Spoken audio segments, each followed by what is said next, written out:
Hello everyone, कैसे हैं आप सभी। उम्मीद करती हूँ आप सभी अच्छे होंगे और स्वस्थ होंगे। आज हम पढ़ेंगे पॉलिटिकल साइंस क्लास 12 का पहला चैप्टर, दो ध्रुवीयता का अंत, द एंड ऑफ बाइपोलैरिटी। आज हम इसको वन शॉट में कवर करेंगे, तो चलिए शुरू करते हैं। सबसे पहले हम इस चैप्टर में देखेंगे सोवियत संघ का विघटन, एक ध्रुवीय विश्व, मध्य एशिया, अफगानिस्तान, खाड़ी युद्ध, लोकतांत्रिक राजनीतिक और लोकतांत्रिकरण, CIS, 21वीं सदी में बदलाव और अरब स्प्रिंग। इसके बारे में हम डिटेल में पढ़ेंगे। तो सबसे पहले देखेंगे समकालीन विश्व में बदलावों की शुरुआत। तो पहला विश्व युद्ध हुआ था 1914 से लेकर 1918 तक। द्वितीय विश्व युद्ध हुआ था 1939 से 1945 के बीच। फिर शीत युद्ध आया 1945 से लेकर 1991 तक, ये शीत युद्ध चला। ठीक है, इसके बारे में आप नहीं जानते हैं, हम बताएंगे। ठीक है कि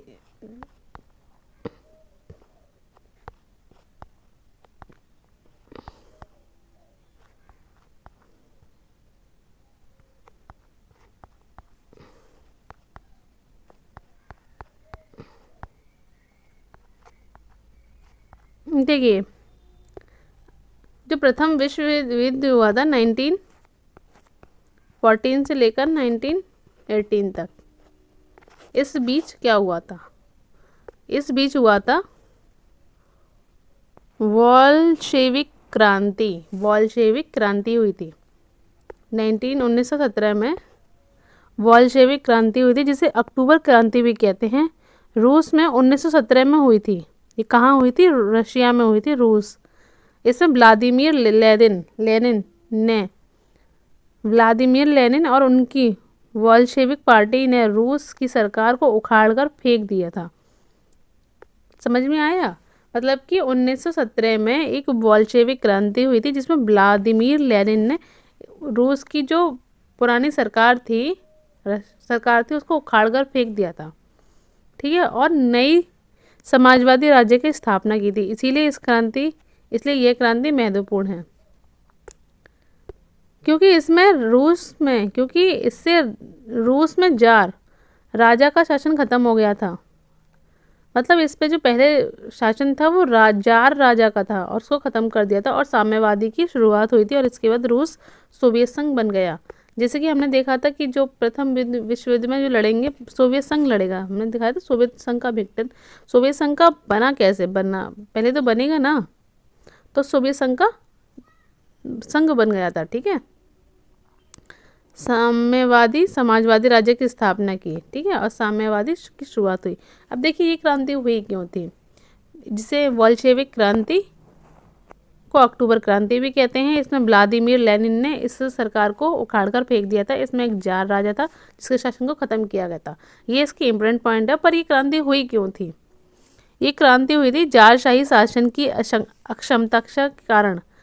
मतलब वो एलिजिबल नहीं था, और भ्रष्टाचार इतना हो रहा था कि जनता को दिक्कतें हो रही थी। जनता की ज़रूरतें ही नहीं पूरी हो रही थी ना, सुनवाई हो रही थी कुछ भी, इसलिए जनता परेशान थी। प्रथम विश्व युद्ध में रूस की हार और उससे होने वाला जनसंकट, जो 1914 में विश्व युद्ध हुआ था, उसमें क्या हुआ था कि जो रूस था बहुत बुरी तरीके से हार गया था। फिर भी ये जारशाही शासन जो चल रहा था, जो राजा था यहाँ का, वो ये कह रहा था आम जनता की, जाओ युद्ध करो। वहाँ पे लोगों के पास खाना नहीं है, पीना नहीं है, कोई ताकत नहीं है, कोई सोर्स नहीं है, फिर भी वो लड़े कैसे? तो कैसे लड़े? तो वो युद्ध की हार के बाद भी उन पे एक बहुत बड़ा संकट आ गया था, फिर भी ये कह रहे थे कि जाओ युद्ध करो। तो लोगों में क्या था? आक्रोश आ गया, गुस्सा था वो उस सब चीज़ों के लिए। तो एक संकट भी बढ़ गया था, खाने पीने को कुछ नहीं था, इसलिए क्रांति हुई। दूसरा, मजदूरों और किसानों में असंतोष। फिर समाजवादी और साम्यवादी विचारों पर बढ़ावा देना। अब उन लोगों को समझ में आ गया था कि ये सब हो क्यों रहा है, इसमें मतलब युद्ध कर रहे हैं जिसमें सब कुछ तो जा चुका है, इतना सब कुछ नुकसान हो गया है, उसके बाद हमारे पास कुछ भी नहीं है, फिर भी हम राजा की बात क्यों मान रहे हैं? मतलब उनके मन में विचार आने लगे अच्छे साम्यवादी विचारों का बढ़ावा होने लगा, जिसकी वजह से उनमें आक्रोश आया और उन्होंने इसके खिलाफ लड़ाई की। क्रांति का कारण। अब क्रांति जो हुई थी तो उसका परिणाम क्या निकले थे? रूस में जारशाही का अंत और साम्यवादी शासन की स्थापना। देखिए, साम्यवादी शासन क्या होता है? साम्यवादी शासन ये होता है कि एक सरकार है, सरकार मतलब जो भी एक सरकार चल रही है उसमें ऐसे नहीं कि जो अमीर है उन्हीं का भला हो रहा है या फिर जो गरीब है या कोई मध्यम वर्ग के लोग हैं उनका ही तरफ सोचा जा रहा नहीं। साम्यवादी शासन में ये होता है कि जो हर एक व्यक्ति जो जीवित है उसकी सारी ज़रूरतें जो खाने पीने के लिए ज़रूरी है, उसको जीवित रहने के लिए जो जो चीज़ों की ज़रूरत है वो सब प्रोवाइड करवाना, उसमें आता है साम्यवादी शासन। उसमें ये नहीं देखना कि ये अमीर हैं तो हम इन्हीं को सुविधा देंगे, ये गरीब हैं तो इन्हीं को देंगे, नहीं। जो जो उसके लिए कैपेबल है, जिसको उस सब चीज़ों की ज़रूरत है उस सबको वो सुविधाएं देंगे। तो साम्यवादी शासन की स्थापना हुई थी। फिर क्या हुआ, सोवियत संघ का उदय हुआ था जो एक महाशक्ति बन गया। द्वितीय विश्व युद्ध में का मार्ग प्रशस्त हुआ। इसके बाद क्या हुआ था, द्वितीय विश्व युद्ध हुआ था और पूरे विश्व में समाजवादी और साम्यवादी आंदोलनों को प्रेरणा मिली कि हमें ऐसे सोचना चाहिए, चलना चाहिए, तो ये सब हुआ था। इसके बाद क्या हुआ, सोवियत संघ अस्तित्व में आया। सोवियत संघ बना कैसे था, रूस में 2017 में हुई ये क्रांति पूंजीवादी व्यवस्था के खिलाफ थी। पूंजीवादी में हमने बताया साम्यवादी शासन जो जो लोगों का सोचे, लोगों के विचार करे कि उनका क्या दिक्कत है, उनको क्या चाहिए, सबके बारे में, समाज के बारे में सोचे। ओवरऑल साम्यवादी शासन होता है जो समाज के बारे में सोचे। पूंजीवादी शासन, जैसे कि पूंजी का मतलब होता है पैसा, जो सिर्फ पैसे के बारे में सोचे कि हमको बस पैसा कमाना है, पैसा कमाना है, अमीर बनना है, आगे बढ़ना है, ये करना, वो सिर्फ पैसे, इन सब चीज़ों के खिलाफ थी सोवियत संघ। इस सब चीज़ों के खिलाफ थी सोवियत संघ, पूंजीवादी व्यवस्था के खिलाफ थी। इस क्रांति के बाद यूएसएसआर बन गया, मतलब सोवियत संघ अस्तित्व में आया। सोवियत संघ समाजवादी समाज, समतावादी समाज के तहत केंद्रीयकृत योजना और सरकार नियंत्रण पर आधारित साम्यवादी दल निर्धारित थी। इसे सोवियत प्रणाली भी किया था। जो सोवियत संघ था वो 15 गणराज्यों से मिलकर बना था। देखिए, सबसे पहले सिर्फ रूस था, जब रूस ने उसको हरा दिया, जारशाही राजा को हरा दिया था, उसके बाद 1922 में इसमें 15 और राज्य मिल आए और जिसकी वजह से ये एक 15 देशों का गणराज्य बन गया था। 15 गणराज्यों से मिलकर बना था ये,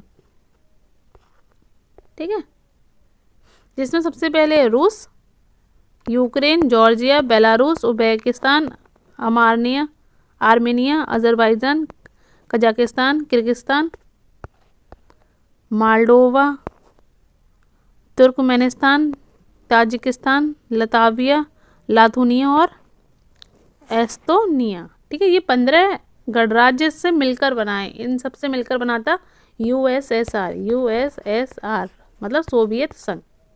ठीक है, तो सोवियत संघ क्या था, सोवियत संघ उस टाइम पे बना था तो ये भी पावरफुल था, 15 गणराज्यों से मिलकर बना था।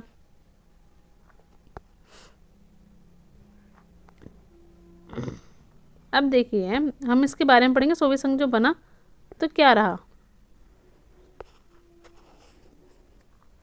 अब इसमें जो नया नाम बना था इसमें क्या था, देखिए ये क्वेश्चन आता है, लॉन्ग क्वेश्चन में भी आता है, शॉर्ट में भी आता है, तो अच्छे से पढ़ेंगे और आप इसके नोट्स भी तैयार कर सकते हैं। सोवियत संघ पूंजीवादी व्यवस्था के विरोध में थी, पूंजीवादी व्यवस्था के विरोध में थी और समाजवादी के आदर्शों पर आधारित थी। समझ में आया, ये मैंने बताया था कि पूंजीवादी के विरोध में थी और समाजवादी के आदर्शों पर आधारित थी सोवियत संघ की विशेषताएं। सोवियत संघ एक नियोजित अर्थव्यवस्था थी और अमेरिका एक अर्थव्यवस्था को चुनौती देती थी, मतलब ये खुद ही इन्होंने अपना अस्तित्व खड़ा किया था, तो ये काफ़ी नियोजित अर्थव्यवस्था थी। और अमेरिका की इकोनॉमी कितनी है, हम जानते हैं कि सबसे शक्तिशाली देश कौन सा है, अमेरिका है, तो ये उसको चुनौती दे सकती थी। सोवियत संघ उन्नत संचार प्रणाली थी। सोवियत संघ में विशाल ऊर्जा संस्थान थे, कई सारे यहाँ काम होने लगे थे कि ऊर्जा के संस्थान बनने लगे थे, मतलब एनर्जी प्रोडक्शन हो रहा था। घरेलू उपभोक्ता उपयोग भी थे, मतलब घर लोगों काम भी हो रहा था। सोवियत संघ में आवागमन की अच्छी सुविधाएं, यातायात के साधन भी उपलब्ध थे, यहाँ यातायात के साधन भी उपलब्ध थे। कम्युनिस्ट पार्टी का दबदबा था और राज्य का स्वामित्व था, जिससे रोजगार, स्वास्थ्य सुविधा और मूलभूत सुविधा राज्य सुनिश्चित करता था। मतलब कि देखो, ये यहाँ सिर्फ एक ही पार्टी थी, कम्युनिस्ट पार्टी थी, जो क्या करती थी, लोगों को रोजगार भी दे रही थी, उनकी सुविधाएं दे रही थी, स्वास्थ्य का भी ध्यान रख रही थी और उनकी जो अन्य ज़रूरतें उनको भी पूरा कर रही थी, कम्युनिस्ट पार्टी। ठीक है, तो जिसकी वजह से यहाँ के जो लोग थे वो काफ़ी पावरफुल थे। यहाँ का जो देश था यूएसएसआर था, पावरफुल था, जो अमेरिका को टक्कर दे सकता था। समझ में आया? अब देखिए इसमें जो कमियां हैं इसको हम बाद में देखेंगे, क्योंकि इसकी भी ज़रूरत नहीं है, अभी हम एक सीरीज से पढ़ रहे हैं। 1914 से लेकर 1918 तक के बीच में हमने जाना। तो प्रथम विश्व युद्ध के बीच में क्या हुआ था? अक्टूबर की क्रांति हुई थी, है ना। अब इसके बाद क्या हुआ? द्वितीय विश्व युद्ध हुआ था 1939 में। अब इधर क्या हो रहा है? जो 1939 का जो युद्ध हुआ था, द्वितीय विश्व युद्ध, तो हुआ किसके बीच था? ये हुआ था मित्र राष्ट्रों के बीच और धुरी राष्ट्रों के बीच। ठीक है, इसमें अमेरिका, सोवियत संघ अब समझ में आ गया। सोवियत संघ किसके कहते हैं? सोवियत संघ 15 गणराज्यों से मिलकर बना है, जिसमें मेन है रूस। ठीक है, और रूस सोवियत संघ का क्यों, मतलब कि कैसे बना था, इसके बारे में भी हमने डिस्कस किया। इसके बाद फिर क्या? ब्रिटेन और फ्रांस। ठीक है, और धुरी राष्ट्रों की तरफ है जर्मनी, जापान और इटली। देखिए अमेरिका भी एक ताकतवर देश है और सोवियत संघ भी एक ताकतवर देश बन गया था। तो क्या हुआ, जब ये लोग ताकतवर रहते तो जीतेंगे भी यही। मित्र राष्ट्र और धुरी राष्ट्रों के बीच युद्ध हुआ था, तो जिसमें जीत हुई थी मित्र राष्ट्रों की। युद्ध 1945 में धुरी शक्तियों को की हार के साथ समाप्त हुआ, मतलब धुरी जो राष्ट्र की शक्ति थी वो हार गई थी, जिसके बाद अमेरिका और सोवियत संघ महाशक्ति के रूप में उभरे। अब क्या हुआ? इन दोनों में युद्ध हुआ, मित्र राष्ट्र और धुरी राष्ट्रों में युद्ध हुआ। अब इनमें जो ताकतवर थे अमेरिका थी और सोवियत संघ था। अब इनमें क्या था? अमेरिका, यूएसए और यूएसएसआर। ठीक है, इनका क्या था कि ताकतवर हुआ इनमें। अब ये था अमेरिका और सोवियत संघ में ये था कि मैं ज़्यादा शक्तिशाली हूँ या मैं ज़्यादा शक्तिशाली, कौन ज़्यादा ताकतवर है? अमेरिका ज़्यादा ताकतवर है या फिर सोवियत संघ ज़्यादा ताकतवर है? मतलब इन दोनों का जो लड़ाई हुई थी मित्र राष्ट्र और धुरी राष्ट्र, इनकी जब खत्म होने के बाद 1945 में इन लोगों में अपने आप ही लड़ाई स्टार्ट हो गई कि हम ज़्यादा शक्तिशाली हैं कि तुम ज़्यादा शक्तिशाली हो, कौन ज़्यादा शक्तिशाली। ये दोनों सब ये कहते हैं कि हम ज़्यादा पावरफुल है, हम ज़्यादा पावरफुल है।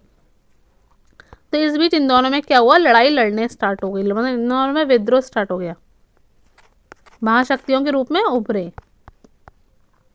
अब देखिए समझ में आया पहले विश्व युद्ध में क्या हुआ था, द्वितीय विश्व युद्ध की कहानी क्या थी, और अब हम पढ़ेंगे शीत युद्ध। जो अमेरिका और सोवियत संघ के बीच में जो लड़ाई हुई थी, विद्रोह स्टार्ट हो गया था, वो हुआ था शीत युद्ध के दौरान। ठीक है, अब शीत युद्ध होता क्या है इसके बारे में अब समझते हैं। देखिए शीत युद्ध कोई वास्तविक युद्ध नहीं होता, जैसे कि कोई बंदूक चल रही है, गोली चल रही है, हाथापाई हो रही है, लड़ाई हो रही है, ऐसा युद्ध नहीं होता।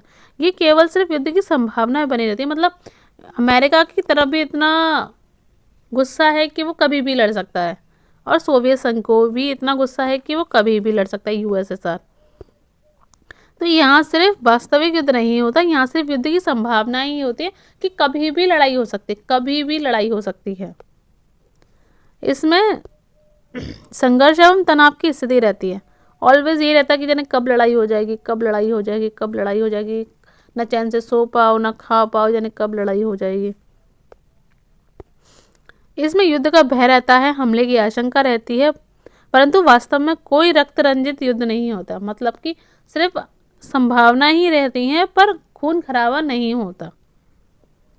द्वितीय विश्व युद्ध की समाप्ति के बाद सोवियत संघ के विघटन और अमेरिका, सोवियत संघ के विघटन तक अमेरिका सोवियत संघ के बीच तनावपूर्ण स्थिति को शीत युद्ध की संज्ञा दी गई है। ठीक है, जो तनावपूर्ण स्थिति रही है उसी को शीत युद्ध कहा गया है।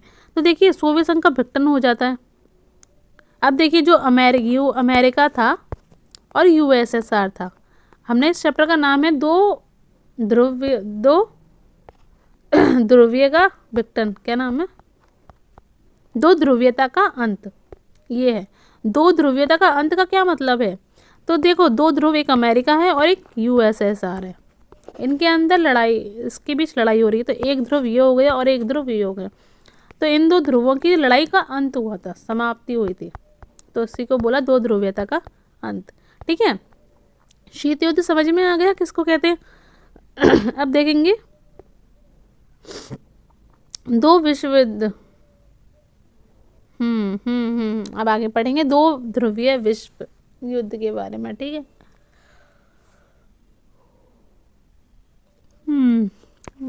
विश्व स्तर पर दूसरे विश्व युद्ध के बाद अमेरिका और सोवियत संघ दोनों महाशक्तियों ने विश्व को अलग अलग हिस्सों में अपना प्रभाव बढ़ाना शुरू कर दिया। देखो, अमेरिका भी कम नहीं था, यूएसएसआर भी कम नहीं था, वो भी खूब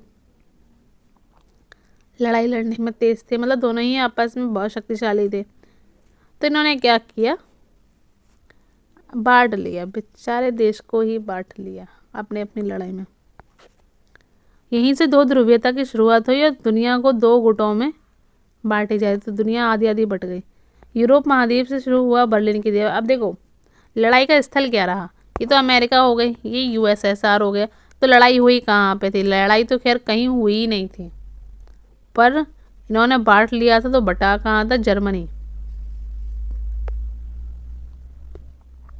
जर्मनी में एक दीवार थी, बर्लिन की दीवार। बर्लिन की दीवार में दो खेमे बन गए थे, अमेरिका हो गए, यूएसएसआर हो गए, यहाँ आ गया बर्लिन की दीवार। तो पश्चिमी खेमा क्या रहा, यूएसए, ये रहा पश्चिमी, वेस्ट वाला पश्चिमी खेमा अमेरिका था और पूर्वी खेमा यूएसएसआर था, ठीक है। इस पश्चिमी खेमा यूएसए, जो पश्चिमी खेमा किसका था, यूएसए आता था, जिसे पहली दुनिया पश्चिमी गठबंधन, बेस्ट ब्लॉक या पूंजीवादी गुट, क्योंकि अमेरिका लोग जो थे वो पूंजीवादी गुट को मानते थे, इसीलिए पूंजीवादी गुट। पूर्वी खेमा सोवियत संघ, इसे दूसरी दुनिया कहते हैं, इसे पूर्वी गठबंधन, इसे ईस्ट ब्लॉक या साम्यवादी गुट क्योंकि साम्यवादी विचारधारा को मानते थे, ठीक है। समझ में आ गए यहाँ तक कि क्या हुआ, कैसे दो ध्रुव की, मतलब कैसे लड़ाई स्टार्ट हुई थी, दो ध्रुवों की जो बात हो रही है वो क्या हो रही है। और लड़ाई कहाँ हुई थी, बर्लिन की दीवार पे बनी थी। अब देखो, बर्लिन की दीवार के बारे में जानेंगे। बर्लिन की दीवार क्या थी, कहाँ थी। बर्लिन की दीवार जर्मनी के पूर्वी और पश्चिमी भागों में विभाजन का प्रतीक है। यहाँ आ गया अमेरिका, यहाँ आ गया यूएसएसआर, ये आ गई बर्लिन की दीवार, जो कहाँ है, जर्मनी में है। यह दीवार कब बनी, 13 अगस्त 1961 में बनी थी। कुछ शीत युद्ध के समय बर्लिन की दीवार बनाई गई थी, बर्लिन शहर में दीवार बनाई गई थी। कब बनाई गई थी, ये क्वेश्चन एग्जाम में पूछा जाता है, शॉर्ट क्वेश्चन में भी और एमसीक्यूज में भी आता है कि बर्लिन की दीवार कब बनी थी। 13 अगस्त 1961 में ये दीवार बनी थी। इसका मुख्य कारण यह था कि पूर्वी जर्मनी की सरकार अपने नागरिकों को पश्चिमी जर्मनी से भागने से रोकना चाहती थी। मतलब वो लोग ये चाहते थे कि जो अमेरिका के लोग हैं और यूएसएसआर के लोग हैं, जो जहाँ के ये लोग हैं, ऐसा ना हो यहाँ के लोग यहाँ आ जाएं, यहाँ के लोग यहाँ आ जाए। इसीलिए उन्होंने एक डिवाइडेशन बना दिया था, जिसकी वजह से लोग इधर के उधर ना जाएं, जिसकी वजह से हुआ गया था। इसीलिए दीवार बनाई गई थी कि कोई इधर से उधर ना जा सके। दीवार लगभग 150 किलोमीटर लंबी थी और 28 साल तक खड़ी रही थी। कितने साल तक, 28 साल तक ये खड़ी रही थी। इसके कारण परिवार, दोस्त एक दूसरे से अलग हुए और बहुत लोगों में आवाजाही की पर रोक लग गई, आने जाने पर रोक लग गई थी। समझ में आया। जब यहाँ दीवार खड़ी हो गई तो जो इन लोगों के जो रिश्तेदार थे, पड़ोसी थे, दोस्त थे, इन लोगों पर आना जाना की बंद हो गई। दीवार लग गई बीच में, कोई इधर नहीं जा सकता, कोई उधर नहीं जा सकता था, तो आने जाने पर रोक लग गई। 8 नवंबर 1989 को ये दीवार गिर गई थी। ये दीवार कब तोड़ी गई, देखो ये दीवार बनी कब थी, ये दीवार तोड़ दिया 9 नवंबर 1989 को ये दीवार टूट गई, जिससे पश्चिमी और पूर्वी खेमा फिर से एक हो गई। ये था हमारा पश्चिमी खेमा वेस्ट ब्लॉक और ये था हमारा ईस्ट ब्लॉक। जब ये दीवार टूट गई तो अब ना कोई पश्चिमी रहा और ना कोई ईस्ट रहा। और ये टूट गने के बाद ये सब पूरा देश क्या हो गया, एक ही हो गया। यह घटना शीत युद्ध का अंत और जर्मनी के पुनः एकीकरण का प्रतीक मानी जाती है। जब ये दीवार टूट गई तो पूरा जर्मनी का एकीकरण माना जाता है। इसको समझ में आ गया, ओके। शीत युद्ध के दौरान महाशक्तियों के बीच कैसा माहौल रहा। जब शीत युद्ध चल रहा था, मतलब 1945 से लेकर 1991 के बीच जो टाइम पीरियड चल रहा था, तो कैसा माहौल था। युद्ध की स्थिति थी, हथियार की होड़ रही कि भाई मैं ज़्यादा हथियार बनाऊंगा, मैं ज़्यादा हथियार बनाऊंगा, हमारे पास ज़्यादा हथियार होंगे, ऐसी एक होड़ रही थी। होड़ जानते हो, एक दूसरे को देखकर अपना काम को करना। शक्ति बढ़ाने का प्रयास, हम अपनी शक्तियों का निर्माण करेंगे। संघर्ष की स्थिति थी, तनाव की स्थिति रहती थी, भय का माहौल रहता था, यानी कब युद्ध हो जाए। अब दो ध्रुवीयता का अंत होना, ठीक है, समझ में आ गया। दो ध्रुव समझ में आ गए। अब क्या हुआ था, सोवियत संघ जो था, एक अमेरिका था, एक सोवियत संघ था, तो क्या हुआ, सोवियत संघ ने हार मान ली, जिसकी वजह से सिर्फ एक ध्रुव रह गया, जिसे कहते हैं अमेरिका। इसके बाद ना अमेरिका से लड़ने वाला इतना शक्तिशाली कोई देश था, और ना अभी भी है, अभी भी काफ़ी पावरफुल है हमारे, खैर अब लड़ाइयाँ नहीं होती हैं।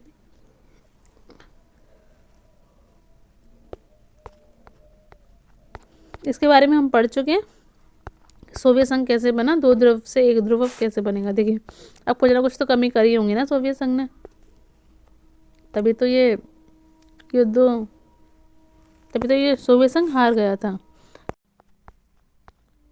तो देखिए चैप्टर को हम नेक्स्ट पार्ट में कवर करेंगे। शॉक थेरेपी क्या होती है, मध्य एशिया, बाल्टिक क्षेत्र, पूर्व साम्राज्य, इसको हम नेक्स्ट पार्ट में कवर करेंगे। अगर आपको हमारी वीडियो अच्छे लगती हैं तो like, comment, share and subscribe, और हमारे चैनल से जुड़ने के लिए बहुत बहुत शुक्रिया। Thank you so much.